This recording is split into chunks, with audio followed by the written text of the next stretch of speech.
In the beginner's mind, there are many possibilities, but in the expert's mind, there are few. That's the introduction to the book Shoe Dog, a memoir of the creator of Nike by Phil Knight.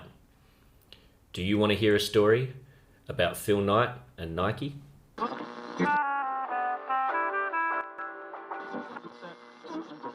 Will you give a few seconds of your time?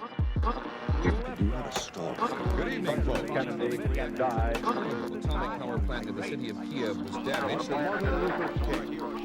How do you measure such an astonishing moment in history?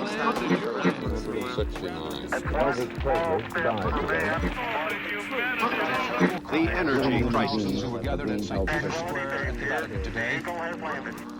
You want to hear my story?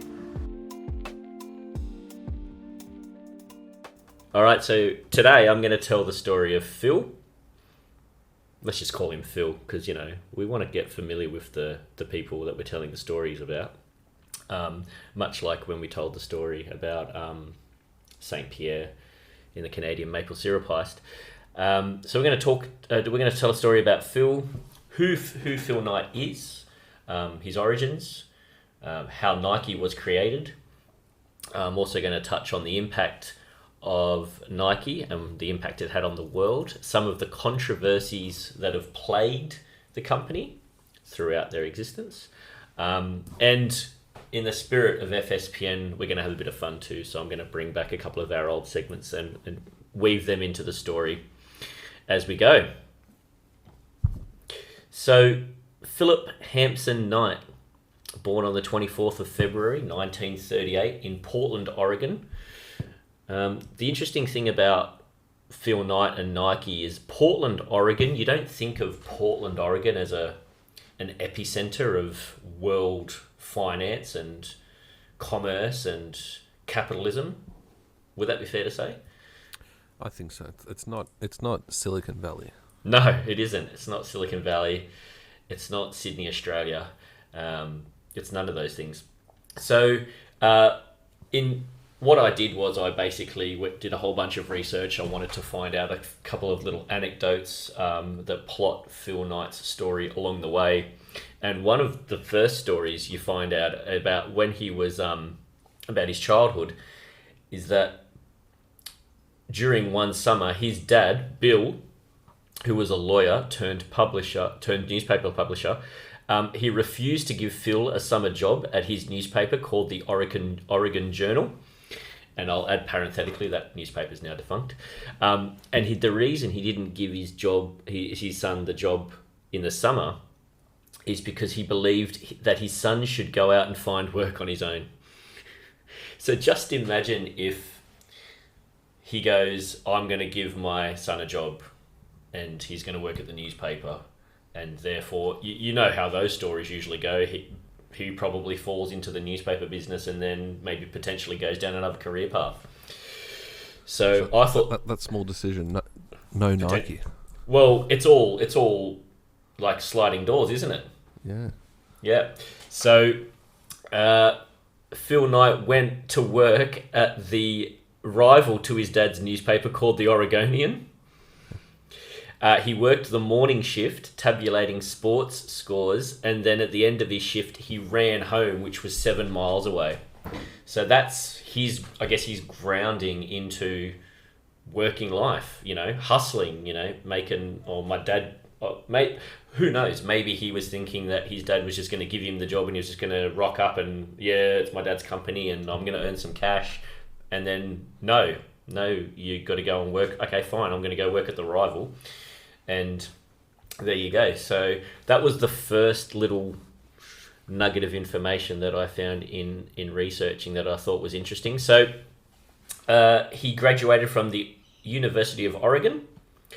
And again, interestingly enough, while he was at the University of Oregon, he was a track runner and his track coach was Bill Bowerman. Or Bowerman. Never sure how you pronounce his name. Anyway, you probably know who Bill Bowerman is, but more from him later. After graduation from Oregon University, he enlisted in the Army. He served 1 year on active duty and then 7 years in the Army Reserve. just on that was the thing back then. That's what you did in the 60s and the 70s. I think that's the thing to remember. It's we think about Nike today. We're not thinking about 1960, 1970, what was happening then. No. We think about, the 80s with Jordan and what we see now with basically everywhere you look around sports or shoes. It's, it's almost, when people say, I'm going to Google something, Nike is almost, I'm going to go buy a new pair of Nikes, not a new pair of shoes. 100%. So 7 years in the Army Reserve. He then went to the Stanford Graduate School of Business, where he produced a paper for his business class, and the paper was called "Can Japanese Sports Shoes Do to German Sports Shoes What Japanese Cameras Did to German Cameras?" So that was a bit of foreshadowing for what's going to happen to him when he leaves there. So he graduated from Stanford with a master's degree in business administration in 1962. Again, there's probably going to be some timestamps along this mark which are going to be quite pointed, because you think of these days, right? Like we've talked about this before, people just want to start a business and make money. Mm-hmm. They don't go to school. They don't finish high school or whatever. They don't always have to finish high school. Not all of them go to college. Not all of them get told by their father, I'm not going to give you a job. Go out and do it on your own. Not all of them. No one joins the army anymore. No one joins the army anymore. So if you think about life in the 60s and the 70s, that's what you did. You went to school. Your parents may or may not have been popular. Your parents may or may not have been rich, may or may not have been successful, may or may not have run their own businesses. But so far, he's basically paved his own way by himself. Obviously, with his parents would have paid for his college and all that kind of stuff. But so far, everything he's done himself, based on his accomplishments. Mm-hmm. He was a certified public accountant, first with Coopers and Lybrand, and then with Price Waterhouse. And then after that, he went on to become an accounting professor at Portland State School, which will be interesting again as well, because while he's at Portland State University, he runs into a lady by the name of Carolyn Davidson, who we will get to very shortly, because she plays quite a pivotal role in you could say the birth of Nike as a worldwide conglomerate. So after he graduated from Stanford, he goes on a round the world holiday, as you do. Mm-hmm. Back when you could get on an aeroplane and travel around the world and not catch anything. He's in Kobe, Japan, and it's there where he discovers a brand of shoes called Tiger, manufactured by the Onitsuka company. So you could already tell based on the paper that he wrote, the Can Japanese Sports Shoes paper that he wrote while he was at Stanford, that he's obviously got some kind of an interest in business and those kind of things. So he's obviously got an eye for that when he's traveling around the world. I couldn't find out whether the around the world holiday was just a holiday or whether he was actually planning on finding a potential business venture.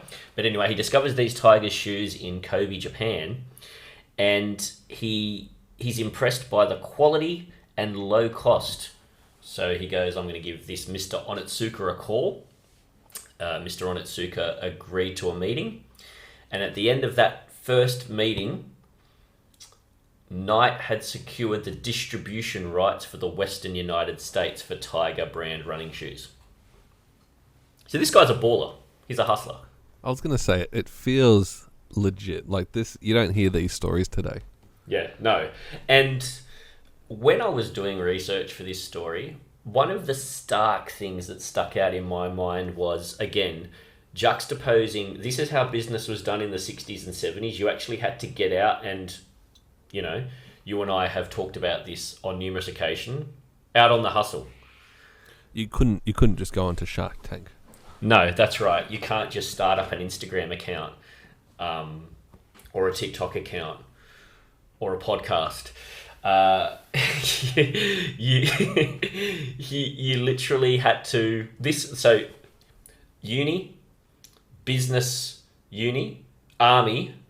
So by this stage, so it's 1962. He was born in 1938. So he's 25 years old by this stage. Mm.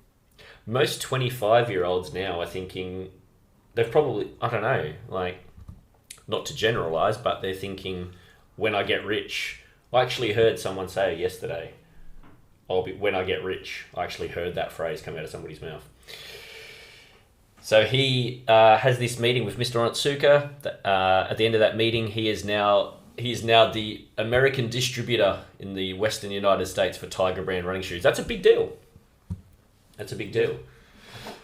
I'm curious to be a fly on the wall in that meeting.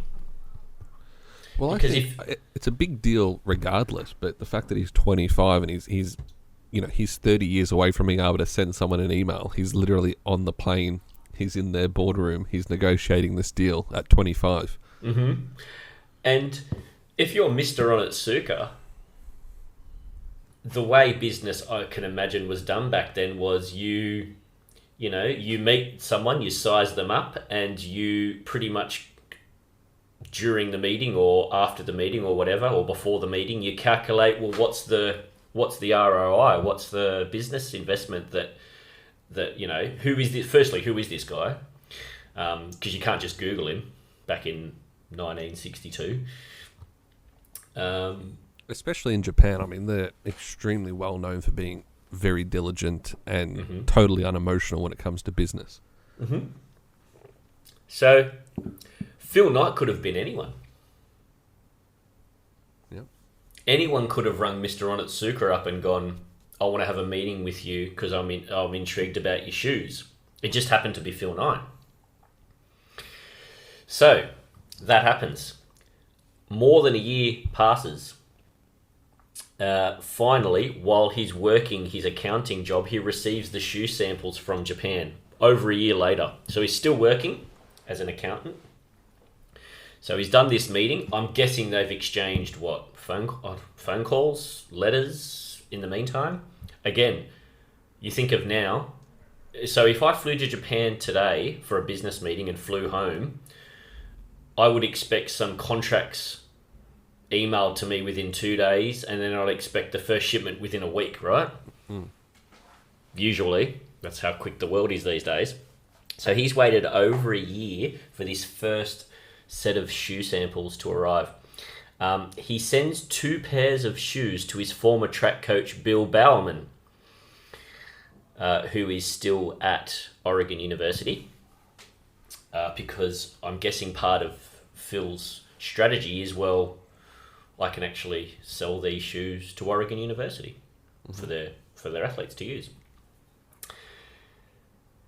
So not only does Bill Bowerman agree to order the shoes, so there you go, you got your first order. Imagine that, your first order. Like, we always talk about your first deal or your biggest deal, or business people talk about their first million and all that kind of stuff. But so it's a year later, so what is 25, 26 years old now. And he's gone, well, I'm going to ring my old track coach, Bill Bowerman, up at Oregon University. Not only does he agree to order the shoes, but he offers to become Phil Knight's business partner. And on the 25th of January, 1964, so by this stage, it's just a few weeks before his 26th birthday, if my maths is correct. Yep. Mm-hmm. They form a business partnership with a handshake, may I add. And on that day, Blue Ribbon Sports, as it was known then, later to become Nike, Blue Ribbon Sports was born on the 25th of January 1964. So there you go. So that's when you hear about America and they talk about anything is possible. There's example 1A right there. I think those are the type of stories they're referring to. Because, like you said, it's very different now. People create an online store, and they're disappointed when they haven't got their first order in 15 minutes of the website being live. But you know, this guy's here, grafting away, putting deals together, flying around the world. It's pretty. It's hard not to hear a story like this and walk away unmotivated. And we don't know, but Mr. Onitsuka, we don't know if he had multiple meetings with people who wanted to do things, but for whatever, it's like when you go for a job interview, or it's like when you meet someone, or if it's like whatever story Phil Knight was telling Mr. Onitsuka, there was a connection there, and he goes, "Yep, I understand this." Maybe he showed him the paper that he wrote while he was at college. Anyway, so they start Blue Ribbon Sports. Imagine if they stuck with that name, Blue Ribbon Sports. Definitely doesn't have the same ring as Nike. It does not. Definitely does not. Within 5 years, Phil had enough money to leave his accounting job and work for Blue Ribbon full time. So, okay, again, think about that. He's now in his early 30s, and it's only 5 years. So he has to wait 5 years before this is now a full-time gig. Again, people these days, that's a year, 6 months. This isn't happening, I'm out. They're disappointed if they're not full-time in their side hustle on day 10. That's right. Exactly. They hire a guy named Jeff Johnson, and Jeff Johnson was the company's first employee, and it was he that suggested that the firm be called Nike after the winged goddess of victory, the Greek winged goddess of victory. And so on May the 30th, 1971, the company was renamed Nike Inc. So there you go. So 1971, he went to Kobe, Japan in 1962. So 9 years after that meeting with Mr. Onitsuka. I feel like no one's doing that these days. So this podcast is being launched on August the 27th, 2020. Yeah. Imagine it's now August the 27th, 2029. That's when we're now professional podcasters and doing nothing else. I'll be almost 50. The first episode goes out 9 years later, yep. That's right. I'll be almost 50. Crazy. And I think that's, again, when I was doing the research for this story, this was something that was just constantly in my mind, juxtaposing the way a worldwide massive company like Nike was born 50 years ago versus the way people want to do business today. Yes, I mean, if who's to say, let's say that meeting took place today, he'd probably email Mr. Onitsuka from California or wherever he's, or from Portland, Oregon, wherever he's living. They'd probably exchange emails. They might do a FaceTime call. Whatever. So anyway, let's talk about the famous Nike swoosh. Some of these interesting, some of these stats were quite interesting, and some of them will make you sit up and take notice. So, as we mentioned, there was a lady by the name of Carolyn Davidson. Now, she was studying graphic design at Portland State University in 1971, at the same time that Phil Knight was teaching his accounting classes. Phil overheard that Carolyn was in search of some extra funds. She wanted some extra money because she wanted to take some oil painting classes. Now, when I read that there was a woman in college in America looking for extra money, there was a couple of jokes that I formulated in my head. I'm not going to tell those jokes here because I don't think it's appropriate. So we're just going to blow straight past that. In any event, I don't think the internet was around then anyway. So he offered to pay her to do some freelance work for Blue Ribbon, because Blue Ribbon was operating and running, but he was still working as the teaching the accounting classes. I want you to have a guess. How much did he offer to pay Carolyn Davidson per hour? Oh, I feel like I've heard the story where it's something like crazy low. So I'm thinking, what, $5 an hour or something, $2 an hour or something. So it was $2 an hour in 1971, which I think, based on the research I did here, that equated to about $14 an hour when this was researched. So he offered to pay her $2 an hour to do some design work. Crazy. At the time, so it's 1971 now, and Knight had been importing the Tiger shoes from Japan for about 7 years, but it was now that he's decided, well, I actually want to make my own shoes. He had a factory ready to go in Mexico. That's where they were going to manufacture them. And then it says here, this is a bit of an industry term, all he needed was a stripe, which in the industry is like a logo, basically. So he needed to, brand his shoes. He told Carolyn Davidson that the new stripe had to convey motion, and he didn't want it to look similar to the 3 stripes of Adidas. So he wanted to convey. So this is the interesting thing. $2 an hour, and then it says over the ensuing weeks, Davidson worked on designs. Right, so $2 an hour now we don't know how many hours per day she's putting into this project, but over the ensuing weeks, she worked on some designs. She took her designs to Phil Knight and 2 other BRS execs, and ultimately they decided on what we now know as the Nike swoosh. Phil Knight was quoted as saying, "I don't love it, but it will grow on me." That's what he said. I don't love it. That was his first thing. Which is interesting because you think about it. These days, we search for perfection. Mm. When was the last time you heard someone say, "I don't love it, but we're going to go with it"? Yeah, doesn't happen. Everyone's trying to hit home run straight out of the park. That's right. Exactly. So I don't love it, but it will grow on me. Davidson apparently asked for more time to refine the swoosh. Knight said there was some production deadlines they wanted to meet and there was no time.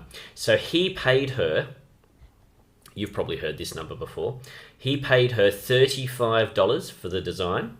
So think about it. The Nike swoosh cost Phil Knight $35. That's the fiver of 1970s. That's right, it is. Now that equates to 206 in, I think it's 2015, where I saw the research for this. He cited that she had worked 17 and a half hours on the design. So that's how he paid her the $35. That's crazy. Imagine you're her trying to tell people, I came up with that. She's pretty famous now, though. She, at the time, said she had worked more. So they trademarked the swoosh, which reminds me, we need to trademark some stuff. They trademarked the swoosh on the 18th of June, 1971. And in June of 1972, so a year later, the Nike Cortez shoes debuted by the US track team during Olympic trials in Eugene, Oregon. So there you go. So a year after you've got the logo, people see it for the first time on a pair of shoes. Which is still a classic shoe. Exactly. The Cortez is very classic. Credit to them that we're still wearing them today. Absolutely. In 1983, Carolyn Davidson was given a golden swoosh ring and 500 shares of Nike stock, which apparently now have been split up into 32,000 shares. And there's something that's coming up later on that's going to tell you how much that's worth. So, because I think they're worth a little bit now. In 2010, a report was written that Nike copied the swoosh from the cigarette brand Newport. In 2006, Laura Lard, previous owner of Newport, and Nike, sued graphic designer Ari Sal Foreman after he released his Ari Menthol 10s, which combined the design of the Nike Air Force One with Newport's Spinnaker and colours. According to Foreman, this is what he says, the shoes were dedicated to the two brands who have taken the most and given the least. The result of the lawsuit, Foreman is not legally allowed to own a pair of Menthol 10s.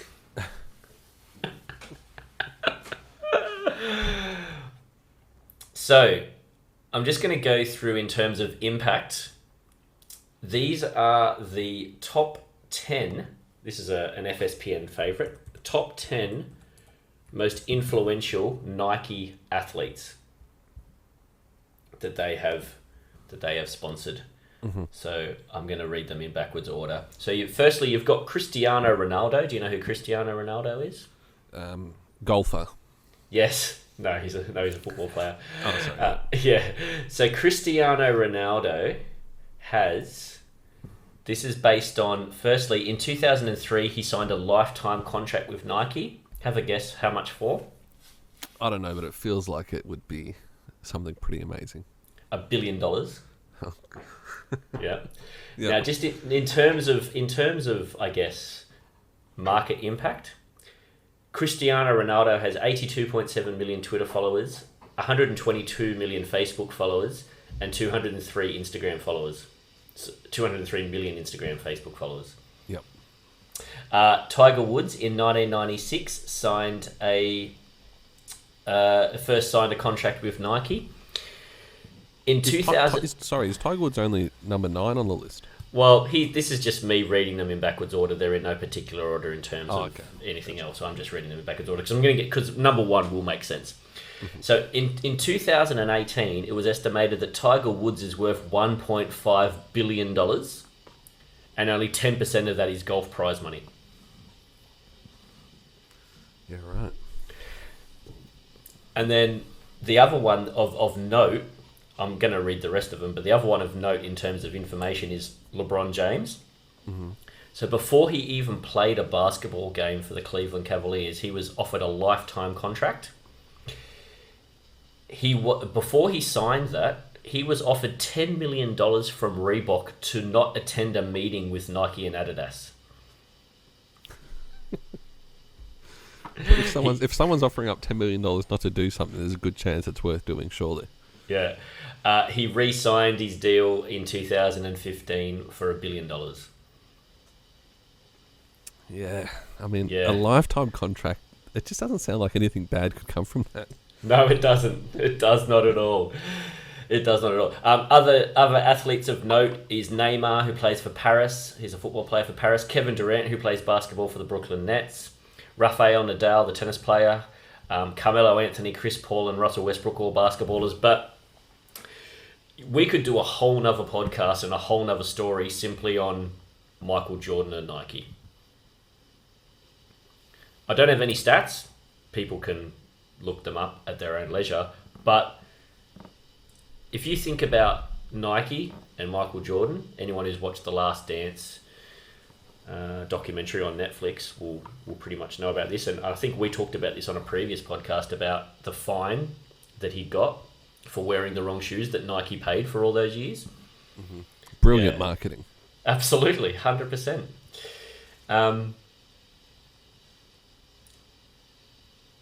They made some acquisitions, Nike, along the way. And I wanted to see if you can guess, firstly, how much they paid for the company, but then they offloaded a whole bunch of these acquisitions later on. I want to see if you can guess the price really quickly. Okay. So in 1988, they bought the company Cole Haan, which was an upscale footwear company. How much do you think they paid? In 1988? Yep. I don't know. 5 million. 80 million. Okay. Way off. They sold the company in 2013. How much do you think they sold it for? 300?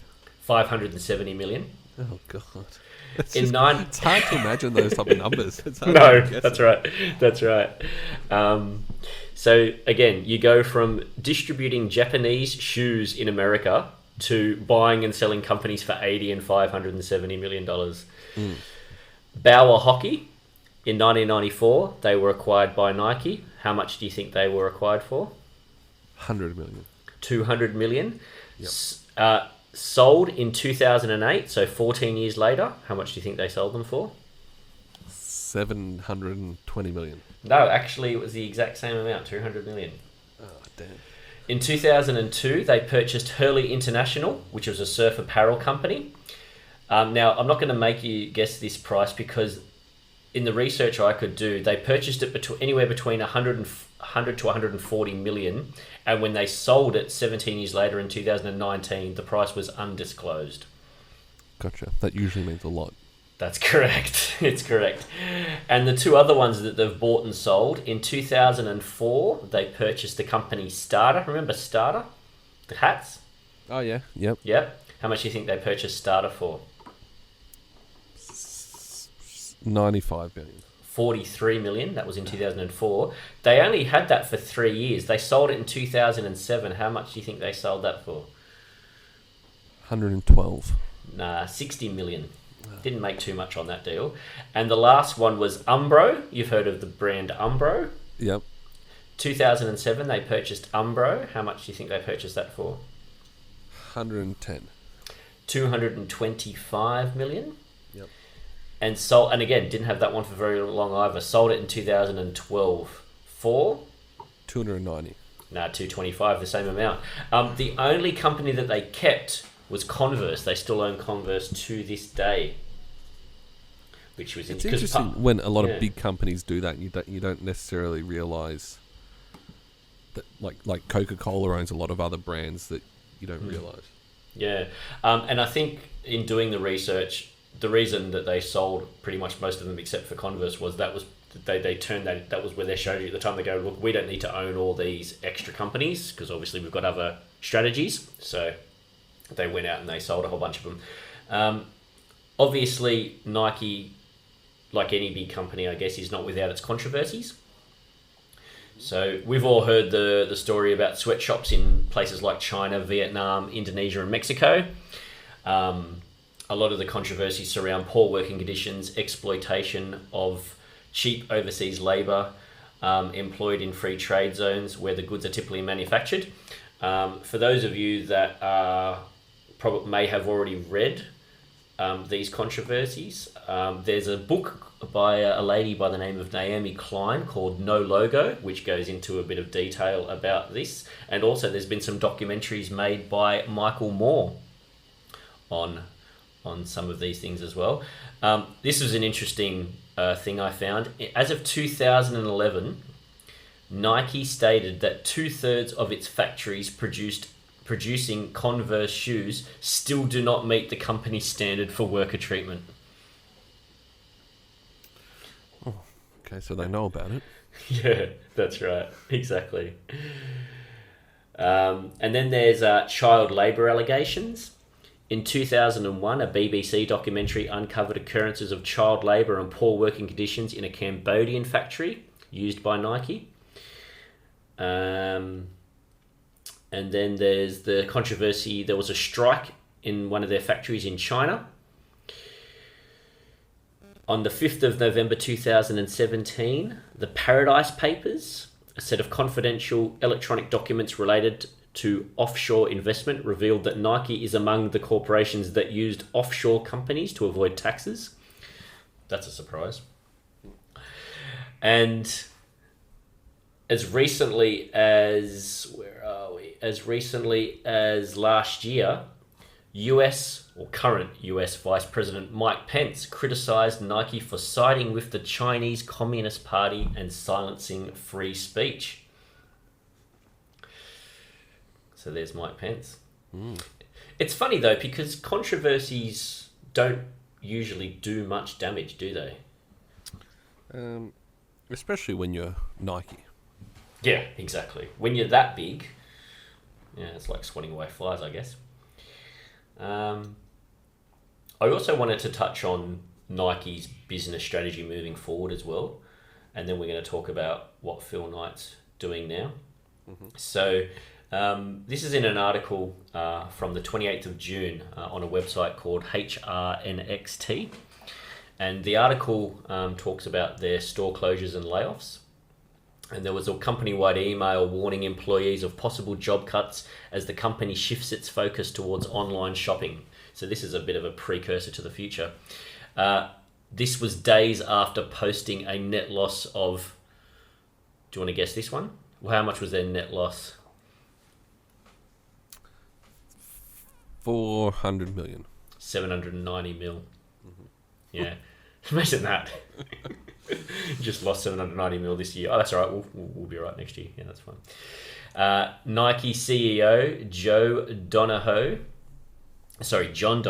announced the brand will soon be forced to make some difficult choices that will likely result in a net reduction of jobs. And he said the reductions are not being done for cost savings. Any savings will be reinvested into our priorities.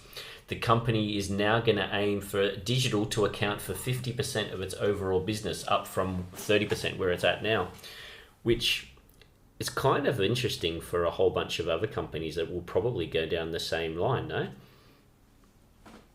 It makes sense, though, as well, when you think about it, because Nikes, they are what they are. I mean, I'm very comfortable buying Nikes online.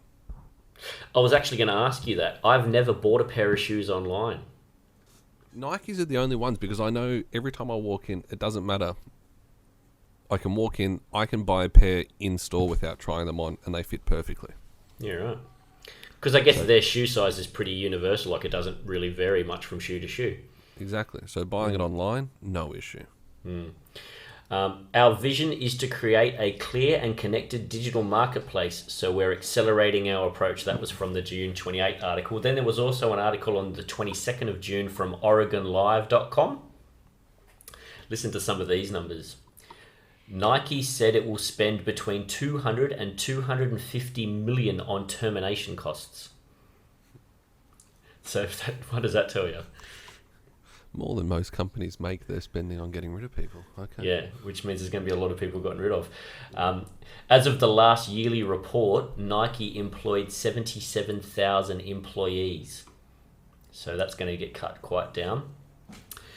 We talked about the shares that Carolyn Davidson was given. She was given 500 shares, which I think has been split up into 32,000 shares. As of the writing of this article on the 22nd of June, funnily enough, even through all of the pandemic and this, that, and the other, Nike shares were trading at $98.45, near an all-time high.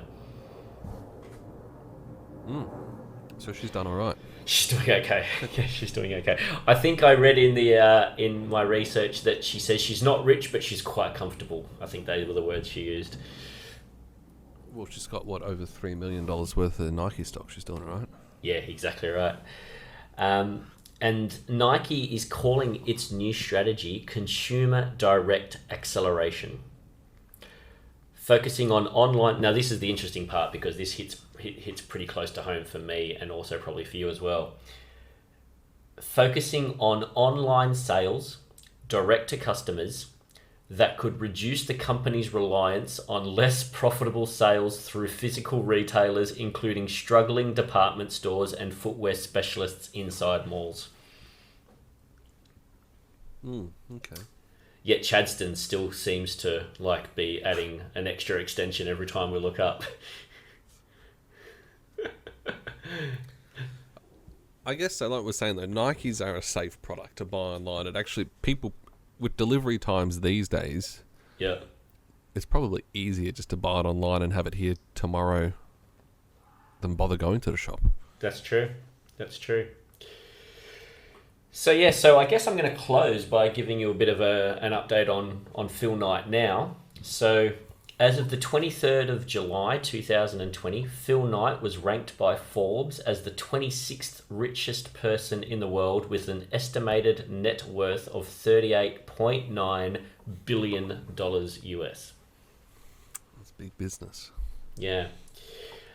He stepped down as CEO not long after his son was died while he was snorkeling, I think, something along those lines. I've got I did the research, and they were in El Salvador, scuba diving in El Salvador. He had a heart attack 150 feet underwater. So that happened, and then Phil Knight resigned as CEO of Nike, there you go, in 2004 on the 18th of November, several months after his son passed. He owns a studio, Laker Studios, which he became a shareholder of when they were called Will Vinton Studios. It's an animation company. In 1998, he assumed a 15% stake in the company, and then citing mismanagement, Phil Knight eventually purchased Will Vinton Studios and assumed control of the company's board with the cooperation of Nike executives. Sounds like a bit of a coup. In late 2003, he appointed his son on the board. The studio released its first feature film, Coraline, in stop motion in 2009. It was apparently a financial success, and he promoted Travis Knight, his son, to the role of CEO of Laker from then. So there you have it. That is the story of Phil Knight and Nike. I had no idea what he was doing today, so that's actually really interesting. There we go. So thank you everyone for listening. Tune in. The next episode is going to be when we talk about the 11-year-old serial killer. Thank you for listening, and we'll catch you next time. And now, folks, it's time to say Thanks again for dropping in. We hope you'll make this a weekly visit. Bring the family. Hope you've enjoyed the evening as much as we've enjoyed having you Drive home here. carefully and come back again soon. Good night. Good night now.